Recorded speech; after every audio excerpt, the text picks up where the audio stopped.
Yo, what's good, everybody? Coming fresh off an AI Spaces this morning, off an AI Hustle live stream last night. Hustle hitting some winners. Adam, what'd you think about the first Hustle live stream? Well, I guess it'd be the 1.1 live stream.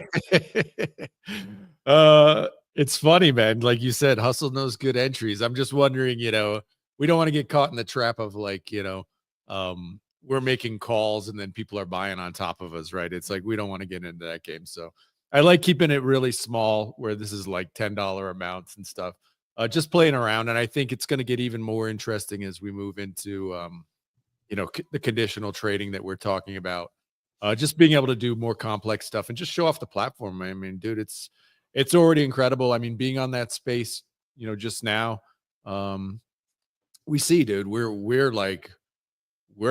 the front runner, man. And so I think that's really, really fun place to be, Really fun. So Hustle from the live stream, we did hit a trade that was up 100%.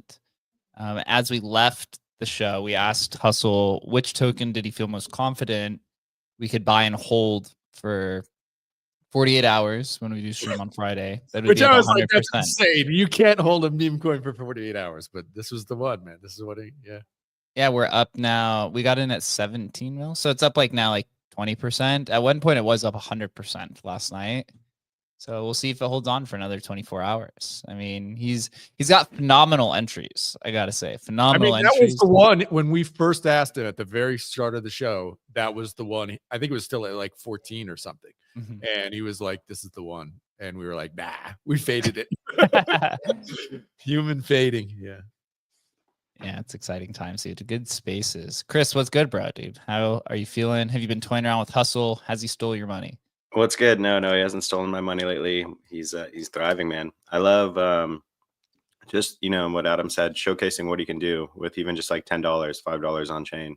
Most people in crypto or outside of crypto, they think you need a ton of money to kind of get involved or kind of experiment or just see what you can do. And so just being able to do anything material on chain with $5 or $10 is kind of a pretty solid step for the industry. And then it's just like so cool to see like the way that he thinks, understand like why he's coming to the conclusions that he is, and then try and kind of work that into your strategy slowly. So anyone that hasn't given it a try, definitely give it a try, and don't be kind of pushed off by any specific dollar amount. You can use literally any amount, even a couple dollars works. Yeah, I totally agree. What's your take on as you were listening on the AI stream, as Adam and I were on stage? What was your take on all of the people who participated? You know, how did we do? And just like your thoughts of a community Solana AI spaces. Yeah, I mean, you guys stole the show. I think that was pretty clear. All the questions were directed towards you guys, towards Agent Hustle, and I think a lot of it is just having the product live, and it's just building what people want, right? People want to trade on chain. They want we're an industry that is always on the timeline, is always active, and so for him to be feeding you real time updates with quality information from a different source that you don't have to kind of go and seek out for yourself is like really filling a pretty big niche in this industry. And so I think that this is the earliest phases of kind of that implementation, and I think people are showing that they're really interested in it. Yeah, there was a guy. So we had Orbit who's building something similar to us. There was the betting AI is pretty interesting as well, right? Because it's more of the traditional type gambling. I see Sammy posting about one of the I forget what the name is. There's like this one AI betting platform that's always like every time I look at it, it's like 7-3, 7-4, which is kind of crazy because that's doing even better than what the odds makers do in Vegas. Tell me what that means. 7-3, 7-4. What does that That's even mean? it's won 7 bets and lost 4. Okay. And it looks like it's just taking one-sided bets. So, it'll take like the Broncos minus 150 or it'll take like the Lakers plus 150 or whatever the kind of case is. And it's been doing exceedingly well.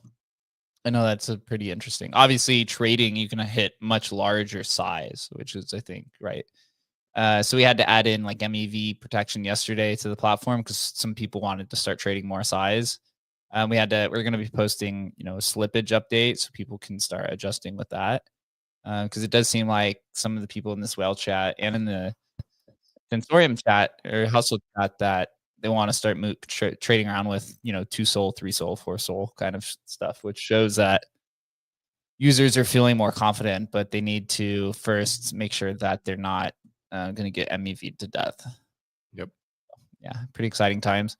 First news story of the day. I don't think there was ever any question this was going to happen or if this is going to sell out, but Taproot Wizards officially sold out this morning. There was 80, I think there was like 80 something Taproot Wizards that didn't sell during the allow list event.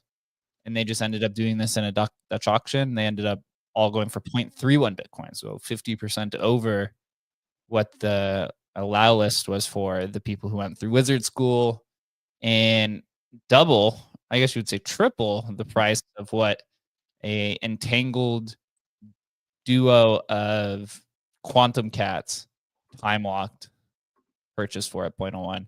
What's your take on Taproot Wizards making probably around 20 million or so, $20 million, $22 million after this is done?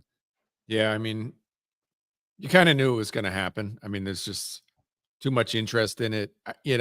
How much is, gamed and, Udi gaming the system? I don't know. But Udi's really, really good at marketing. Like really, really good. And, he's got I don't know, Arthur Hayes and whoever Colby, tweeting out about their Taproot Wizards. Just really hard to beat that level of engagement and marketing. So, people, we're humans, we FOMO, right? It's like you how can you fade that? You have the biggest players in the Bitcoin space tweeting about your NFT collection. It's got the vibes that, these guys are certainly going to be in the running for, what's the most important Bitcoin PFP collection. Taproot Wizards is certainly a front runner in my view right now. What do you think the price comes out at? What do you think DC? What do you think the floor? I hear it's better phrasing. What do you think the floor settles at 72 hours after trading, Chris? Ooh, 72 hours after trading. I mean, it's got to hit a half Bitcoin, right? It's got to hit a half Bitcoin. I mean, I think that most of those, a good percentage of them aren't going to really move. Most people are going to kind of PFP that. There's like 21 supply, I think, right? Mm-hmm. So, yeah, and they sold 1,800 of them, I believe. Yeah. So, I mean, just think that, it's pretty, there's not a ton of liquidity there in terms of like them being on the market to sell. There's a lot of liquidity chasing them. So I think half a Bitcoin seems fair. I think you'll see a lot of them go for a Bitcoin. It seems pretty clear.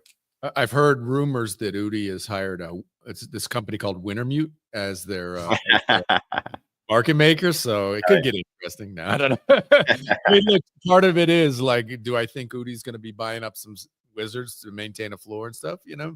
Probably yes, right? But that actually is a good thing for holders and stuff, and gives you kind of this longer term vision. And I know if I had one and I had money to go buy one, I'm probably not going to sell it because I'm looking at this as like a longer term play. And if they are the winning PFP collection on Bitcoin, what's that worth? That's probably worth anywhere from 50 to 100,000. So yeah, we'll see. It's gonna be fun to watch out. Yeah, I did the math and it was like if it hits a 0.8 Bitcoin floor, then it's worth more than all of the other ordinal collections combined. No way. Is that true? Is that true? Something like that. It's like 0.8 or 0.9 Bitcoin, something like that. It becomes so at 0.2 BTC floor, it's like 5% away from the Node Monkeys floor. So I think once it gets to 0.25 BTC, it becomes the most valuable ordinals collection. So I think that was kind of guaranteed. Yeah. And they raised like 35 million. Is that right? Is that number right? I think what people were saying 35 million was if you did 21 times 0.2 Bitcoin. Yes. They only sold 1,800. I think like 1,000 or 1,100 of those were sold at 0.1. Okay. And then you had like 500 or so that were sold at 0.2. And then it seems like 600. And then you had the last 100 were sold at 0.3. How much do you think that they raised? Probably like 20 million would be my guess. If I was just doing like back of the napkin math while we're having this conversation, maybe 20 to 24 mil. I mean, that's still like incredible, right? That would be like a 10% equity raise at like a $200 million valuation, or 20% equity raise at $100 million valuation is like his Taproot Wizards a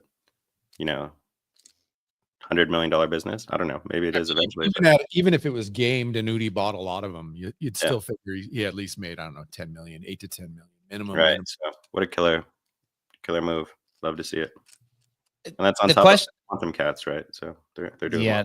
The question now is, what happens from here? I was actually kind of wondering this as I was thinking through the raise is, what do you think their burn rate is per month? I was thinking of like all of these developers that they have. Like I could see them spending $500K to $1 million a month on devs and stuff. Like they have literally some of the best Bitcoin developers. They've got to have a team over 20 people now at this point. Yep. It's got to be. So if you're raising 20 mil, right? It's like we're just building runway for 2 years. Basically, so, they have like a 1 year runway, dude. I mean, realistically, when you start thinking, okay, these are high-end devs. I mean, minimum, it's 100K a year, right? For these high-end devs, like a minimum.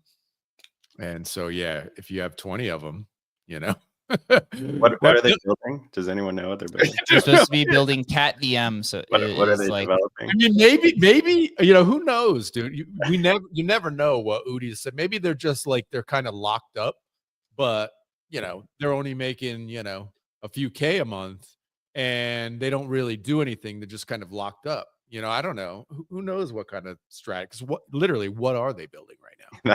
I'm not sure. I They're, don't know they're what all those devs are building a PFP collection, bro. It's like, the devs are working. We're building. What are you building, bro? I'm building new cartoon animals to sell you. It's like, I don't know, man.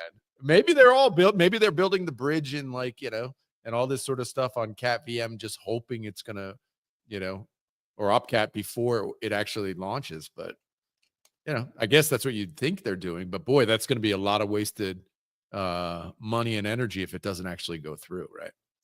That's what I believe they are doing. So CatVM is essentially like an L2 that it would be, I guess, the closest thing you could get to a Bitcoin L2 if OpCat is approved, because it's supposed to be able to have this trustless bridge where you can move Bitcoin in and out to this Cat VM trustlessly, is, I guess, because you're using an opcode, I suppose. How that works, I don't know. He says you can also use OpCat to move other assets in and out. I heard you can move Bitcoin to ETH through OpCat and to other proof of work chains. I don't really know. But honestly, from what I've seen, it still seems like OpCTV seems to be like the leading one that's going to get approved. So maybe we had this conversation before, but or we had this on, I think it was the pizza or jalapeno pizza show that we were on, Adam, that we talked for like 3 hours the other day. That's right. It's maybe they realize they're running out of runway and they're like, well, OpCats might not get approved for 2-3 years. They're like, if OpCTV gets approved, then likely, more opcodes are going to come down the way, but there's a 2 or 3 year gap between these. So they're like, we need to extend our runway by a few years to even make it down to that. Yeah. And I mean, to take in, a couple hundred Bitcoin before a few years from now is always a pretty good strategy, right? Yeah. Totally. Yeah, so that's kind of my guess here. So I guess they get to go back to just marketing for, I mean, like, more years. What Udi and Eric have done is really, it's brilliant, right? I mean, they leaned into something. They saw what was happening, Bitcoin season 2, and they played it really perfectly. I from a marketing perspective, it's really, I think it's the move of the kind of the Bitcoin cycle, and certainly the ordinal cycle. They did just amazing stuff. Much more. I mean, obviously, if you were going to just like, well, who made the most money? Like Node Monkeys, that was okay, or OMB. But this is like they're actually building something. Like I don't consider an NFT collection building. So congrats to them. Yeah, I totally agree as well. Another news story that I saw, which is kind of interesting, was the Hyperliquid debacle. I don't know if you guys followed this, but a little bit more sophisticated than my expertise per se. But essentially, from what I understand here, it says there was an attacker opened a large short on Jelly. I don't know if you remember Jelly. That was the token that was launched as a meme coin by what it was like some sort of Silicon Valley tech founder. I think a Venmo founder, right? Was it one of the Venmo founders, the other Brian Johnson?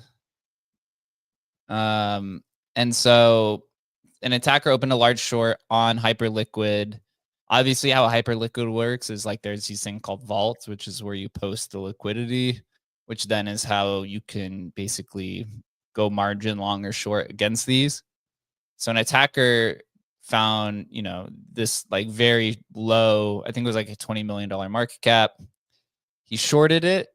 And I guess he was like, so he shorted it and then he like bought spot on a different market to push the price up, which then gave the Hyperliquid vault like a negative, I think it was like a negative $200 million position. And it was really close to getting liquidated.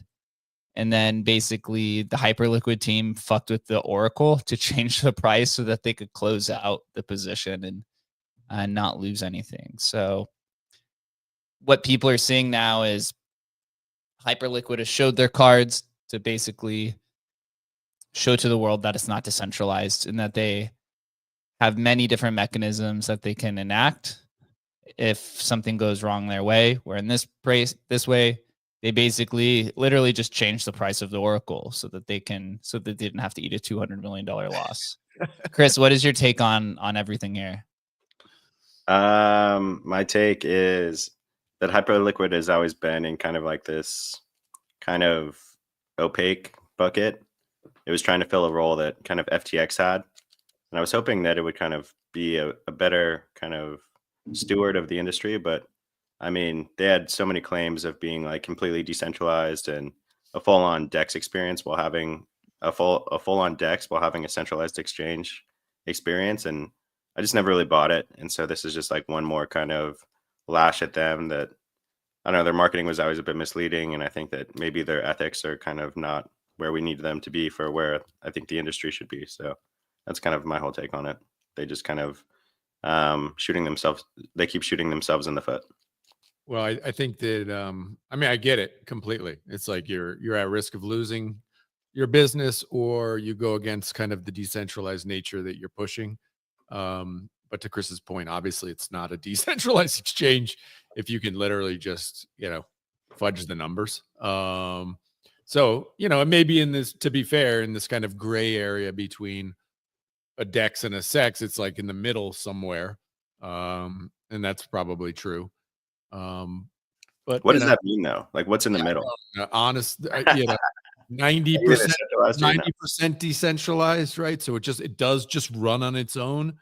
But there are backsies and takebacks if if shit goes sideways. And the reality is these things always get gamed. Like there's just too much money to be made out there, and too smart of people out there who, if they can make $100 million in an afternoon, you don't think they're gonna, just be looking for attack vectors all over the place. And this is the risk of this sort of platform. I mean, it's the way it works, man. So everything in Web3. I mean, everything we work on. This is like you're constantly thinking about how are people going to try to attack this, and so it's a bummer, but at least now they're exposed relatively early for what they are, and people can use them or not. It's like using a centralized exchange. You use it or not, and so another thing too is that they played the whole like kind of escaping KYC charade for a while, and when you have attacks like this, it's going to kind of catch regulators' attention. And so I would expect more, like whatever their KYC timeline was, I would expect that to be sped up after the events of last week. Yeah. So this trader says, to explain it a little bit better, trader just pulled off the most galaxy brain DeFi play of 2024, forcing Hyperliquid to choose between a $12 million loss or revealing their centralized controls. What the person did is take a spot long plus $6 million perp short. Yeah, like I said before, it was on a $20 million market cap. They forced liquidated their own short position and made Hyperliquid inherit a toxic position. And then, so what Hyperliquid pulled their trump card, he says. They said that they liquidated $3.5 million of Jelly at less than a penny. They actually made a $700,000 profit on it. The market price at Jelly at the time was 50 cents, almost, I guess you'd be 99.9% lower, or 99% lower than where the actual price was. So they basically just did what the Fed does, and they just moved some commas around. It's so interesting. I mean, to Chris's point, that you start thinking about it and you're like, well, is this is this CZ? Is this an exchange actually attacking him? You just think about it. It's like, why would they do, if it wasn't necessarily about money, which, I mean, most stuff is about money, but you could definitely see that this could be a case where it's not about money. It's simply, how do we expose these guys? Either they wreck them, they go to zero, or they're going to get exposed, and they've been exposed. So well played. For a $12 million loss, they should have just, if that's what it was, if that was their exposure, they should have just eaten that. I mean, it sucks, but I mean, how much money are they going to repel from their platform because their trust assumptions were misleading? Probably way more than 12 million would be my guess. Interesting. Yeah, I feel that as well. where does it go from here? I think most people probably don't care, to be honest. Yeah. I did We're see at on that part of the market, people literally don't give a shit, dude. Centralized, totally awesome, great. Nobody cares about centralization. the cool thing with Hyperliquid is it just allows you to move on-chain assets in and out much faster than a centralized exchange. The centralized exchange experience is probably a lot better, but building the stuff's hard. Yep. Managing it, there are attack factors. There were a lot of people I saw, and this was happening. They were calling on CZ and OKX. I think OKX listed Jelly Spot as this happened, and another exchange did. They were asking Binance to, because then it would send the price even higher and force Hyperliquid. So a lot of people got salty that OKX listed Jelly as this was happening. I think Binance Futures did too. Yeah. So it was literally like a centralized exchange attack. They literally attacked them. So sketchy, man. Jesus Christ, that is so sketchy. I mean, if you remember, CZ's one that put FTX out of business, I know. right? He basically dumped all of his assets, right? He knew, I'm sure CZ knew, or Binance knew where that liquidation point was. And then that's when Carolyn did the infamous, we'll buy everything you have at, was it $22 or 21? You're just like, you just literally put a target, a target on your back there. Yeah, interesting times, but it feels like the market has been quite slow. I was looking for different types of news to talk about.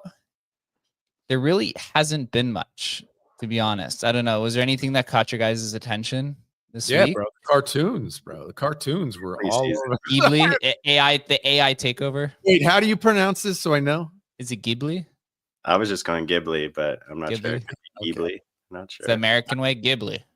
Ghibli. I have no idea. Like, I've had to look it up 4 times because I'm trying to make these images and like, it's incredible how, like, maybe it's because it is slow and there's no other news happening, but just like the timeline completely littered with everybody redoing their, it's great. It's so funny. We are just literally monkeys out here, man. What's the shiny object, bro? As product builders, that's like the dream product launch. You just instantly launch it. It goes completely viral through the entire internet. I mean, it doesn't get better than that. The OpenAI team is on cloud 9 this morning. Yeah. Although it's funny because I used it, bro. I mean, they've completely locked down their like the prompting. Like I was trying to make one for like Litecoin. I actually tricked it to make one for Litecoin. But like I tried to make, that Solana meme that was going around where they did the video and the guy's like, I'm interested in making tech, not genders or whatever. I just put that in there. I was like, make this. And they were like, no, can't make it because he like mentioned genders or whatever. Like, dude, wow. Oh my God. Totally, dude. Totally. It's like, man, everything is against their terms of service. I'm like a user. Right. Everything is against their terms. Tried to do one with Trump. No dice. Like literally, it's total lockdown, man. Total lockdown. So we talked about this a little bit yesterday on the live stream, but it seems like every platform now is kind of having their oh shit moment that they need to have an AI product. I don't know if you saw, but the founder of Magic Eden, which is now actually a deleted tweet, so maybe showing his cards a little bit too much. Oh, yeah, look, here, I had it quote tweeted and he deleted it. So the founder of Magic Eden had basically said that they were building an AI assistant so that you could trade on Magic Eden, and now it's deleted. Wow. And then Mintify he actually announced this. So this was at 222. Mintify literally like a day or two earlier, who's one of their competitors, or a week earlier, had announced their OX Mint AI, which is an AI powered trading AI powered trading on Mintify for NFTs. I think maybe Magic Eden might be getting caught with their hands down here, their pants down, and not even releasing a product, just the founder coming out saying that they're building something that's going to be better than anybody's with nothing tangible. We talked about this literally months ago when we were building Hustle, was that there's going to be a moment that comes here in the future where all these protocols and big companies are going to have this, oh, fuck, dude, we need to have this AI product out as soon as possible because the competitors are going to eat us away. It really feels like that happened potentially this week as Robinhood also announced that they're launching an AI trading bot for you as well on their platform. and there's probably going to be dozens here coming in the near future. Yeah, I mean, we talked about it. I guess it was on yesterday's show as well, or I don't even know. There's been so many shows now, I've lost track. But the idea, though, to me, of there being a different agent on every website, on everything, I don't buy it, man. I just don't buy it. I don't think that's the way humans work. It could work in the sense that I have my agent who's protecting me, who's my dude, right? And then whatever, I'm on Amazon or whatever, and my agent's talking to another agent, like that I get. But to think that people are going to log in and pull an agent up, and I don't see it, man. If history tells me that that's not the way humans are going to want to operate. But I don't know. I think this is a lot of these guys are actually just chasing something they see other people doing, and they're like, oh well, shoot, we got to have a trading agent, or we have to have agents on our websites too. I think this is going to be corny. I just don't see this happening long term. So the Mint AI bot, that NFTFi, they had a video, they have a whole article, so it looks like they've probably been building this for a little while. Coming soon to base Solana, 8chain Abstract Hyperliquid, right? They're an advanced NFT trading platform. Whereas Jack just basically tweeted that they were going to build an awesome agent and then retweet it later. Chris, what's your take on first AI for NFT trading, but also, you know, a battle here where it seems like changes, marketplaces, whoever have to build some sort of AI product to compete. Yeah, I mean, AI is going to touch everything. We see it every single day. I mean, it's literally uprooting all of the traditional businesses that we see, from manufacturing to automation, every kind of big business that we can kind of see today. So, I mean, it's only kind of natural that it'll come through to Web3, to, you know, native crypto, to NFTs in general. And it just really kind of reminds me of that quote. The future is already here. It's just not evenly distributed. And I mean, you're seeing that with Agent Hustle. Like, his capabilities in these earliest days are mind-boggling. Like, it's crazy, the information that he can process, his outputs to your inputs. It's super exciting just to be kind of at the forefront of all this innovation. And so it's not really surprising that, you know, all of these companies are really kind of scrambling to get their strategies together. But I mean, this is like the biggest moment of the internet, is where everything kind of meshes together. This isn't really a moment that you want to be playing from behind. So we're pretty comfortable with where we're at. And anyone else that's kind of just working on their strategy when we already have a tangible product on the market, it's going to be, it's a tough. Screwed, bro. You're screwed. You better call Jake and ask what the options are to acquire some Emblem stock. It's, I mean, trouble, bro. You definitely don't want to be playing from behind on one of the most impactful kind of innovations on the internet. And that's kind of where we're at. So feeling comfy with where Agent Hustle is and where Emblem Vault is. And I mean, if some of these teams are just putting a strategy together now, it's going to be difficult. It's going to be a difficult road. Honestly, I mean, I'm joking there a little bit, but not too much joking, but because it's serious. Like, if a team, you know, I mean, we always talk about like who's the big dog in the room. Big dogs like OpenSea, right? And we've talked about OpenSea before, about going multi-chain and stuff like that. I mean, do I think OpenSea, you know, has the leadership to, you know, even talk to us about, you know, hey, how can we integrate into the platform? No, because I just think their leadership is not great. But you know, one of these platforms is going to be like, wait, how are we need to make an impact here. And I think for us, you know, we've talked about this quite a bit. It's just it's really nice to be in the lead right now, because you are going to see we're already starting to see it, massive scrambling as people realize they're missing this ship. And we built in a different direction. When the AI crypto moment happened 6 months ago, it was all about the chatbots on the timeline. It was all about making kind of influencers, creators as AIs. And we were kind of paving our own path, and we said, no, that's not really the killer app. The killer app is changing the way that we interface with crypto. And that was kind of our guiding light. And that's what brought us to where Agent Hustle is today. And at the moment, it seems like he's the most performant product on the market. So not only did we build in the right direction, we started at the right time, and the product is absolutely phenomenal. So big shout out to Shannon and the dev team for kind of building in this direction, and you guys too for kind of leading the way and seeing the vision. I mean, we've really done a great job there.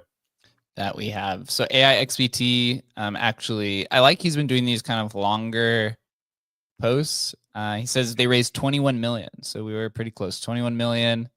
1,660 pieces went between 0.1, 0.2, 80 pieces of 0.31.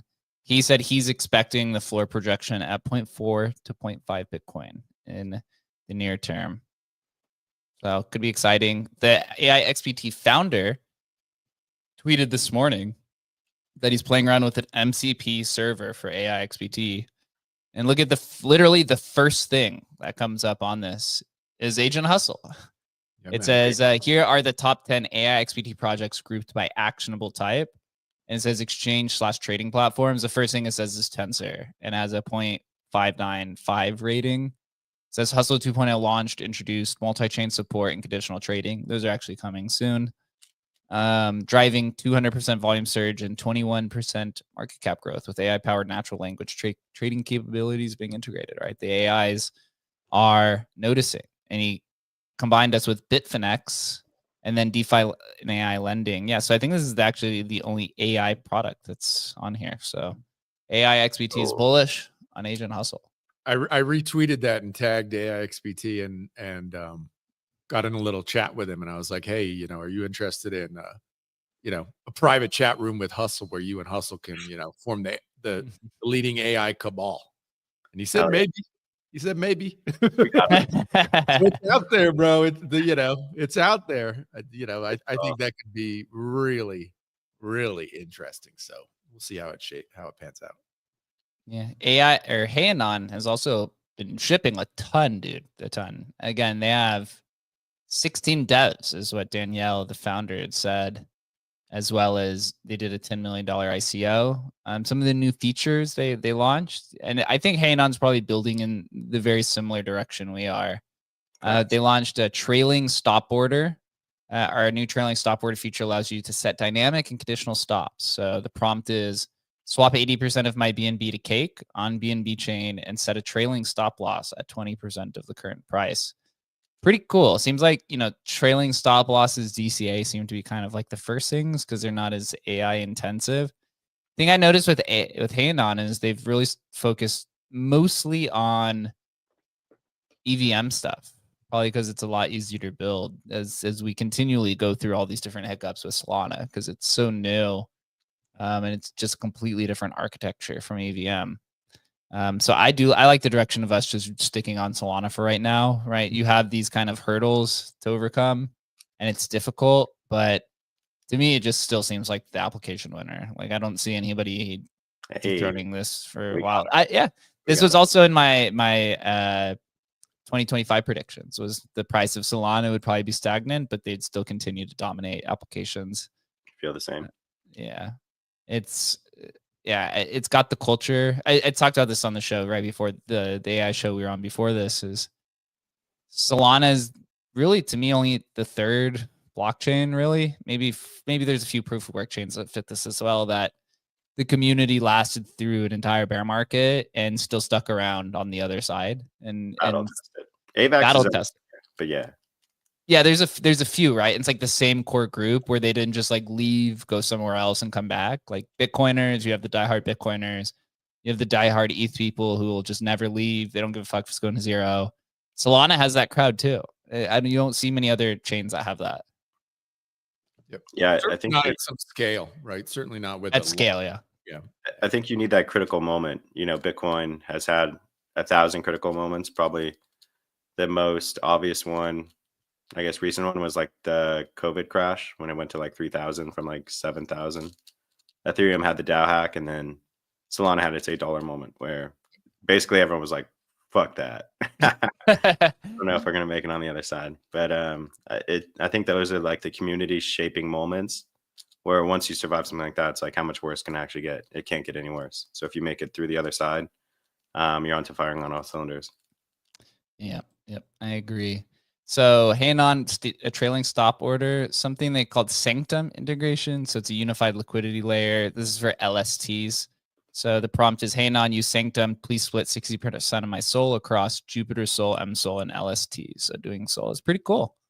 They have a dust collector. So, hey, Anon, please consolidate all my balances below $50 into USDC on Solana. You can do that with Agent Hustle as well. Did you understand the Sanctum? Is that like a separate AI or something they're using? I think it's a liquid staking protocol. Gotcha. I believe, or maybe it's like a liquid staking validator network because it has Jupsol, MSOL, and LST. So it's liquid staking. So it's basically saying take my soul, split it, stake it, get an LST on the other side, right? Which generates yields. And yeah, so we do not have that yet. And then the last one is called Beats integration. So liquid staking on Sonic is now integrated. This allows you to collect passive yield by holding another LST STS and put your Sonic to work. Hey, Anon, please liquid stake 100 or 1000 S with Beats to acquire STS. So they have been cooking, man. They're making some kind of insane progress moving forward. I kind of like that where they're giving their prompt examples, and we kind of did that with the directives. But maybe we put like a featured list of prompts just in general, so that people can kind of experiment with them themselves. Maybe like a little tab or kind of like a pop-up note or something like that. Or we can just do it on Twitter. But that's a good idea. I like that. Yeah. Anon's Insight 8,533. Do you think there's actually 8,000 people in this right now? No. Participating? No. The answer Yes. is no, dude. Yeah. Seems a little tough to believe, right? Maybe. I don't know. I mean, I know he's got like a big community, but oops. I don't know if there's 8,000 people in crypto today. I gotta say though, I mean, that's my general feeling, but I gotta say, we definitely get, and myself, I get so siloed on my own feed, and actually using Ethos over the last month or so has widened up the view, where I'm like, who are these people? But they're real people. You know what I mean? And so that has actually been really cool. Maybe the coolest thing about using Ethos is just like it's widened my view so much because I just realized I'm completely like funneled by my own algorithm, that I'm missing whole swaths of crypto for sure. Facts. So Hey Anon asks Hey Anon if it has memory. He says, Hey Anon, I don't have memory in the way humans do. I remember the context of your current conversation to assist you effectively, but I don't retain the information beyond the session. So that's one of the key differences between Hey Anon and Hustle. But they are much further pushing into the DeFi realm. Obviously, their founder is like a big DeFi guy. One of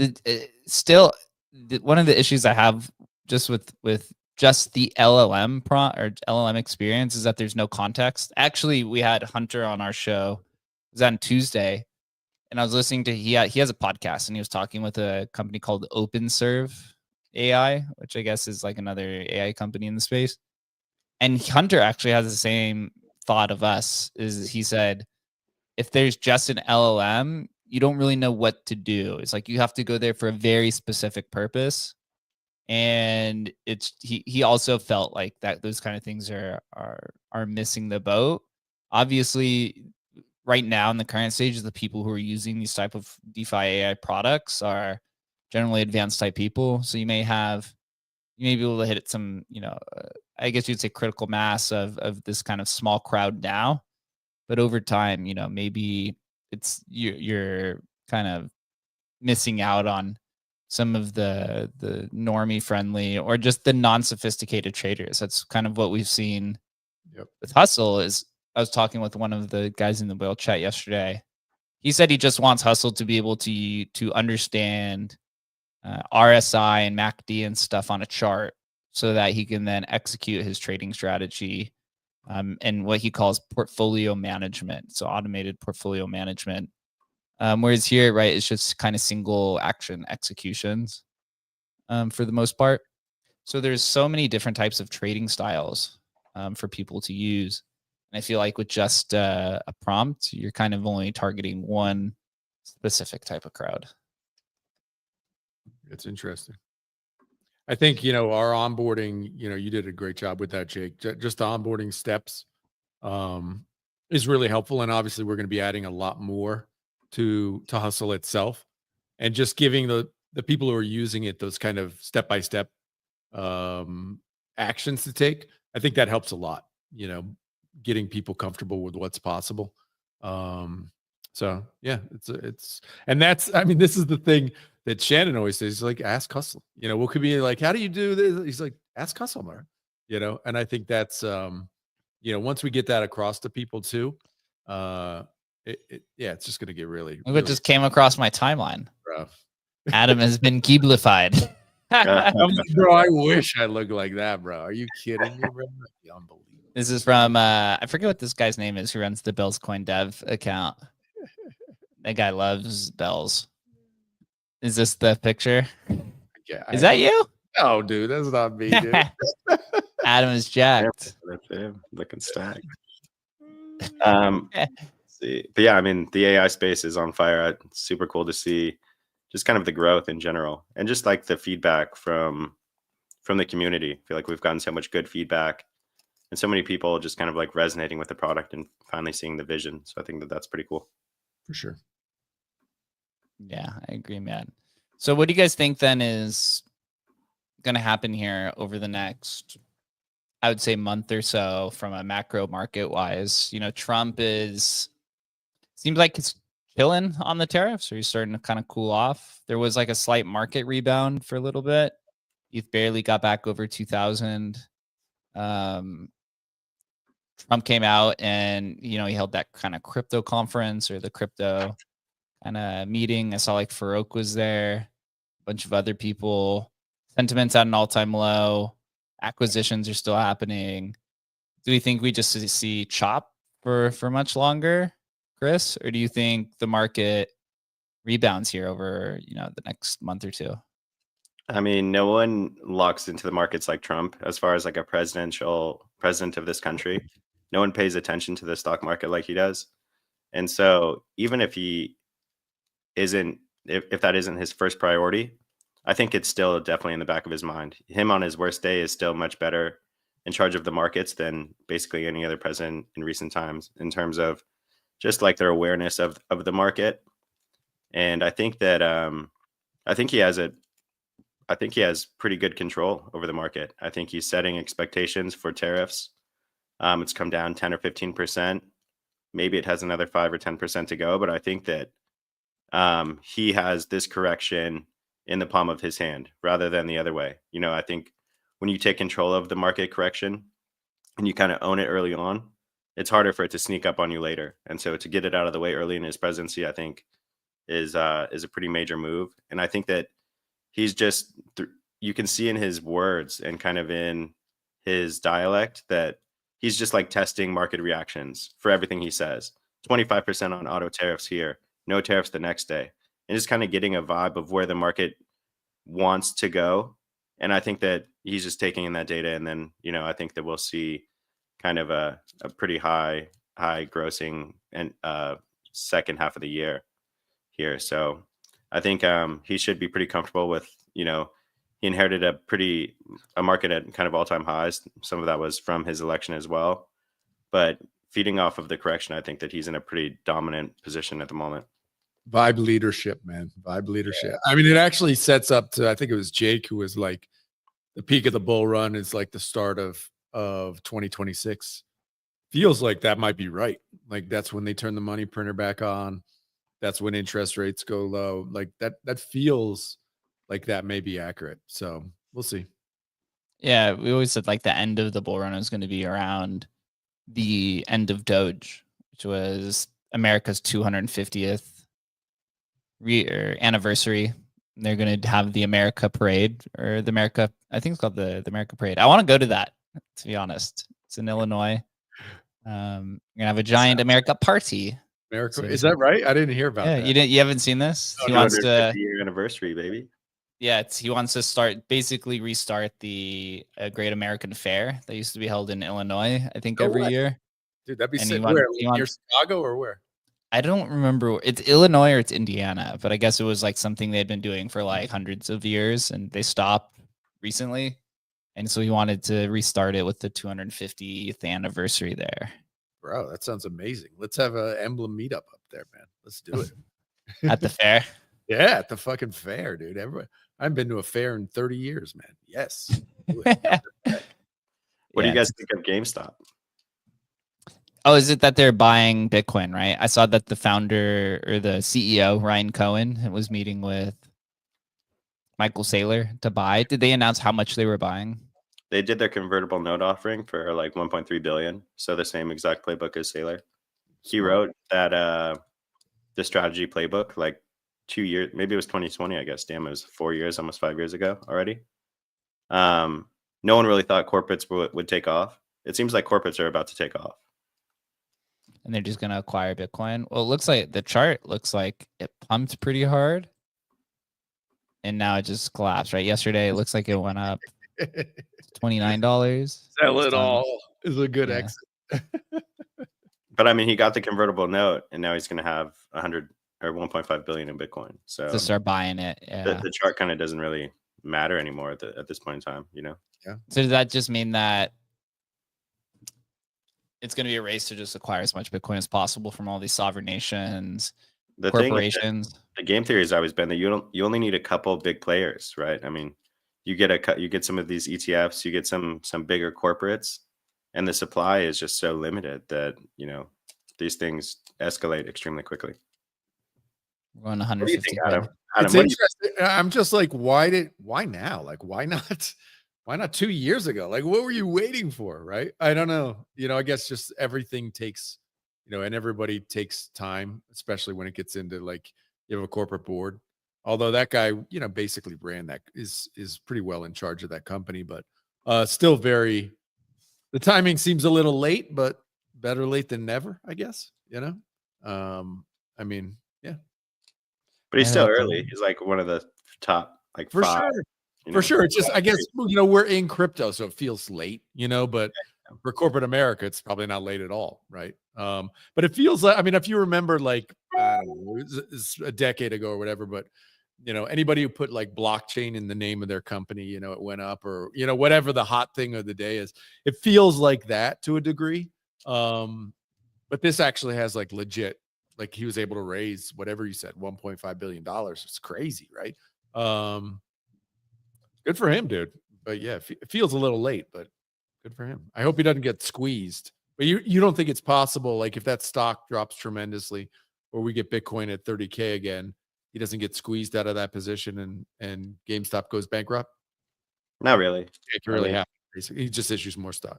Yeah, exactly. And plus he can sell some of the Bitcoin if he needs to make some debt obligations. He can borrow against the Bitcoin if he needs to. So it really just opens up the tool book for so many like different options. You have so many options in terms of paying back that debt or paying down the debt or just making the normal obligations to it. So I don't think that there's any recourse there. Nice. Damn. Well, let's wrap it up today. You know, we've had a ton of shows. Adam, what time are we doing Hustle stream tomorrow? Did you want to do a morning one? Usually people like the night Eastern. usually, so the thing is, like, usually people like the night streams because that's usually when tokens are trending. But tomorrow's Friday. Friday Usually, night. yeah, Friday night, like The usually earliest morning show possible. As soon as you want to get up in the morning, I'm already up. Let's do the earliest. Let's beat all the morning shows. Fun. cool. But then what day do we regularly want to do? We're just gonna do it randomly, like Mondays and Tuesdays or something. Yeah, Random. Yeah, I guess that's like the whole point of streams, right? It's like when Thread Guy and all these other people do it, it's just like, oh, stream in an hour. Yeah. But I think we're gonna do them later, though. Generally, for the most. I don't think you guys recapped last night's show on this show. Just do a little rundown real quick for anyone listening. Yeah, I mean, it was. I thought it was great. So we basically did a tutorial of Agent Hustle. We went through all the different mini apps. We did some explanations of what's going on. We did hint at, you know, once we have conditional trading, you're going to need some tensor to hold, probably in the 6-figure range of tensor, like actual, not the USD amount, but like actually, you know, like 200,000 tensor or something like that. So, it'll probably be free trial for, you know, maybe a week or two, so people can really see what's going on here. And I think that's kind of where the party really starts. But what we did yesterday is showed, you know, the preview of what's possible. So what Hustle is good at doing right now is what we found. He's really good at entries, but right, the thing is, you have to basically monitor the position to exit, right? You can the best way to exit a position right now is manually through the mini app itself. So when you do like a single transaction through the prompt, it takes like 30 seconds, but you could just sell through the button, right? It takes like a few seconds kind of thing. But finding entries is like we bought 4 tokens. So he bought one through the Pump Fund app. It was called Retardification, I think it was. That token went up like 400% or something after I bought it. I didn't sell it though. I was just kind of holding it. That was before Adam got on the stream. And then we bought T Wizards, and we bought it when it had 7 holders. I think it had like 50 holders. At one point, it was up like, again, like 400%. He actually recommended us to sell it, and Adam and I didn't want to sell it, and it actually got dumped on. It actually got rugged, so we didn't listen to him. The number of times, I mean, I don't know, almost every trade we didn't listen to him.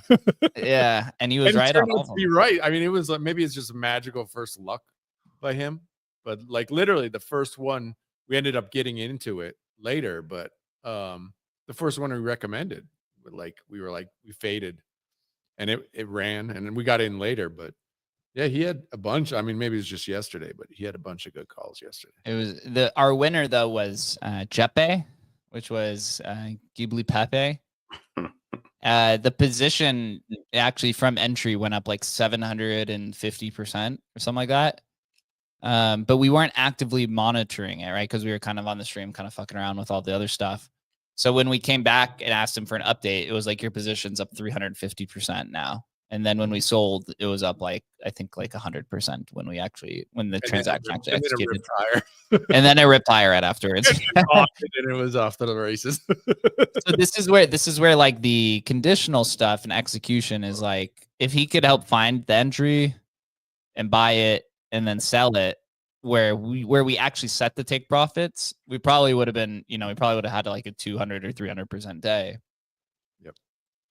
So that's kind of but the thing is, like, get used to using it now, building your trading strategy. Like I said, again, the guy yesterday I was talking with, he wants more of a traditional TA strategy. He wants Hustle to use MACD and the Stotch kind of indicator and resistance lines to kind of trade. He said he's not really into meme coins, where we were kind of just doing more of the meme coin kind of playbook. But what this state machine stuff does is it allows you to train him on whatever strategy you want. If you want, I suspect most people would probably do the meme coin kind of strategy, but not everybody wants to do that. I think it's just because Solana is mostly kind of meme coins for the most part right now. There's not like a thriving kind of utility coin ecosystem, although there is, that exists. And obviously, once you get to multi-chain, and if we could tap into an exchange and you can trade like Doge and things like that, then then you can do more of this like kind of fundamental type stuff. But one thing I want to experiment is using the images on it, where we start uploading strategies and training him on these strategies to then try to execute basically off of tweets. I'm just going to upload Murad's tweets of believe in something to see which tokens he believes in. The opposite. Yeah, right. Or I just upload like all of Ansem's tweets and see what it does, right? Just turn him into Ansem himself. But it was fun. I mean, it was a lot of fun. So the one thing we did right before we left, we asked him, we said, we're going to stream on Friday. We also identified us that it was me and Adam. So he knows it's me and Adam talking to him, and that we're live streaming. So he knows that the world's actually watching as well. And we had over 600 different people tune into it. We asked him, we said, we're going to be back on Friday. Which token do you believe gives us the best chance to be up 100% in 48 hours from now? And he said Ghibli. And we bought it at a $17 million market cap. It's currently at a $22 million market cap. But last night it hit 32 million. So it would have almost been 100%. And our take profit was at 100%. So if we had the automated execution, the TP wouldn't have hit. But it was pretty close, right? So that's the thing, is you could have just set it and said, well, if it hits 100%, then sell it. If not, so we're going to get back on the stream on Friday, and I guess we'll have to evaluate that to see if it's higher, or to ask him kind of what his recommendation is. We'll see if the Ghibli meme. I mean, I can't believe it's not already dead, but who knows, man? Who knows? We'll see. Maybe it's going back up right now. It looks like, I'm looking at the chart. It looks like it's going back up. I mean, everybody likes how they look in Ghibli, whatever, Ghibli cartoony color or whatever. You know, everybody loves it. So, AI XBT just tweeted about Hustle again. He said, market cap's just a number. Real value is in the raw influence metrics. The gap speaks for itself. 21.2% respect the game. Yeah, Rent free, baby. Rent free. Living rent free. Rent free. Was he retweeting one of us, or that was just a straight? He was responding to one of the the influence kind of things that somebody posted of the mind shares. Nice. Yeah, living rent free. How many people do you think around the world have interacted with an actual crypto wallet? What do you think that number is? Like real people? number? Like an actual wallet, like a MetaMask or like a Trust wallet or like a Phantom wallet? Individual. So it's just like one person, right? So it's not like individual. Yeah, exactly. Just like I'd say 50 million, maybe 50 million. Yeah, that's what I was thinking. Because most every cycle you get new people coming in who will play around with it and then just never come back. Yeah. But maybe there's been a few 100 million people. Most of them are interacting through like Voyager or Coinbase or Robinhood, right? Like not real wallets, just kind of exchanges. Yeah, that's like the number of people who hold crypto, right? Yeah. So like, maybe my brother holds crypto, but it's not a like he doesn't know how to do a wallet or any of that. And stuff. so what I'm thinking is, I mean, billions of people interact with the web through the address bar. Hundreds of millions of people interact with AIs through kind of that search inference. And our kind of landmark goal would be to get maybe 50 or tens of millions of people interacting with crypto through AI, through that kind of interaction bar. And the barrier is so low, like 50 million people. Like that's crazy. So I mean, like realistic users, I think is way, way less than that. Like people that use it like us, it's probably less. It's like maybe a couple million, maybe, So, I mean, I think that that's a pretty good bet that this is the way that most people are going to interact with crypto. Like it's already out of the box. It's much more seamless. It's way more user friendly. And the number of people that have actually used a wallet is so low that I don't really see how this doesn't surpass it much 100%. quicker than anyone's anticipating. 100%, bro. Strap in, bro. Rocket ship ready, man. That's where I'm we're ready. at. When the app on the Apple Store, man, we're just get the Agent Hustle app on there, man. Rocket ship. I'll be excited for once we get HustleBot live, the Telegram one. Once we get a little bit more infrastructure built, and you can open up HustleBot and Telegram, and you can just talk to him and do all the different kind of trading stuff.